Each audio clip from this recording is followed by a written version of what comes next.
كل يوم في رمضان عزومات وضيوف، والنهارده انا وريجينا عاملين لك طاجن لسان عصفور باللحمه هيشرفك قدام كل ضيوف. تعالي نشوف هنعمله ازاي. في طاسه على النار هنسخن شويه زيت ونشوح لسان العصفور. في حله نحط فيها معلقتين زبده، نشوح فيهم بصلايه متقطعه صغير، فصين 3 توم، وننزل عليهم باللحمه مع رشه ملح ورشه فلفل اسود وحبهان ولورا.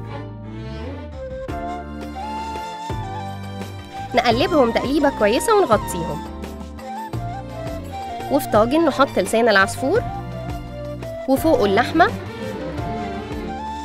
وننزل عليهم بعصير طماطم. ندخلهم الفرن لحد ما يستووا.